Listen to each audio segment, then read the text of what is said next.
The Shema, the Hebrew word for listen or obey, from Deuteronomy 6:4, cited by Jesus in Mark 12:29, teaches the strictest form of unitary monotheism, that is, our God, the one Lord, is one single, non-human, divine person, which means Jews have never been and are not Trinitarians. These are matters of undeniable facts revealed to us by Scripture, as I will show.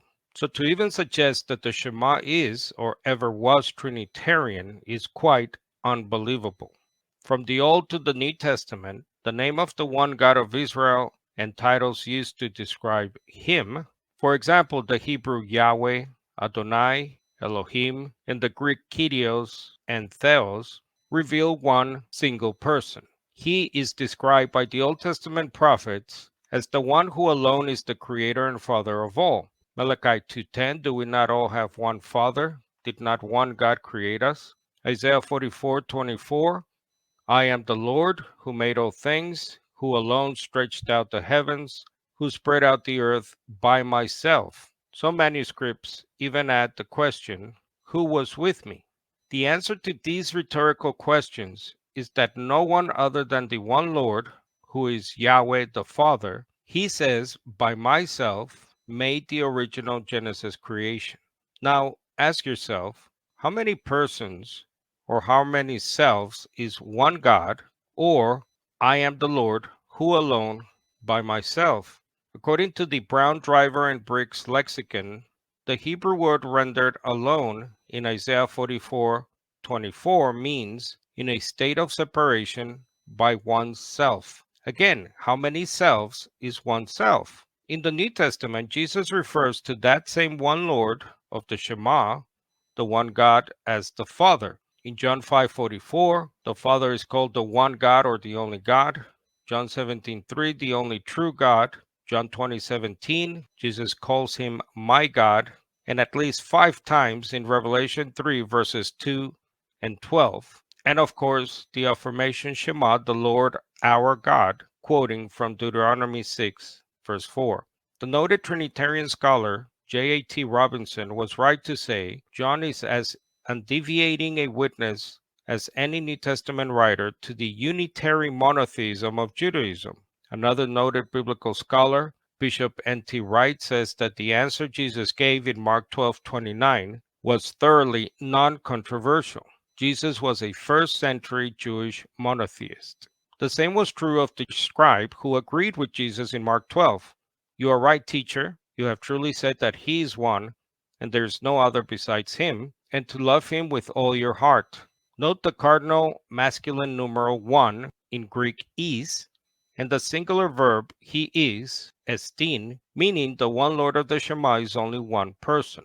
The Bible uses tens of thousands of singular masculine verbs, pronouns, and adjectives for that one Lord of the Shema. And as we all know, these denote one single individual.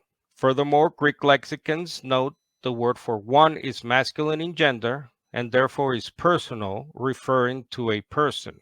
Vincent's Word Studies says the Greek masculine is means one person. And Thayer's Greek lexicon states where the word is, that is one, takes the place of a predicate.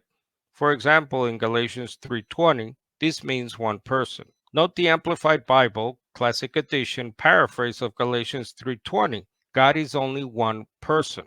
Translating there, Theos is estin. Another noted scholar, Leonard Hodgson, notes that the language of Scripture undeniably proves the Shema was then, as it still is, Unitarian. And the New International Dictionary of New Testament Theology says that Jesus himself made the fundamental confession of Judaism his own and expressly quoted the Shema. This guaranteed continuity between the Old and the New Covenant.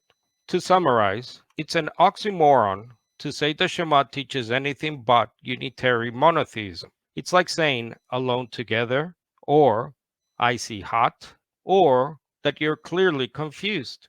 Whenever words like one are used in reference to Yahweh, Elohim, the Greek Kyrios, and Theos, you are describing one single person.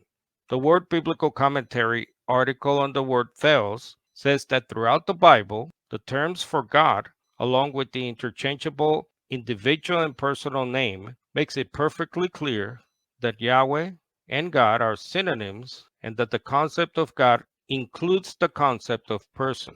Note in one of the oldest Hebrew manuscripts of Deuteronomy 6:4, called the Nash Papyrus, around 200 years before Christ, the Jewish copyist even added the pronoun he to Deuteronomy 6:4. In other words, the Lord our God, he is one, or he is one Lord. That the Shema refers to only one person has been common knowledge not only for Jews of all ages, but for many noted European scholars.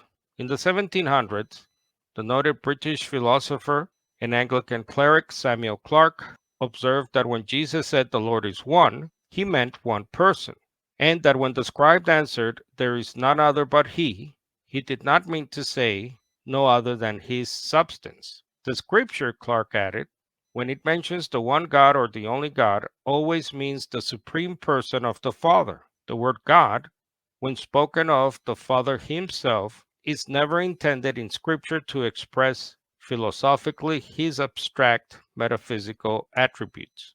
In modern-day scholar Murray Harris, in his book Jesus as God, it was not the triune God of Christian theology who spoke to the forefathers in the prophets. It would be inappropriate for Elohim or Yahweh ever to refer to the Trinity in the Old Testament, when in the New Testament Theos regularly refers to the Father alone, and apparently never to the Trinity. In the Oxford Companion to the Bible, the developed concept of three co-equal partners in the Godhead found in later creedal formulations cannot be clearly detected within the confines of the canon.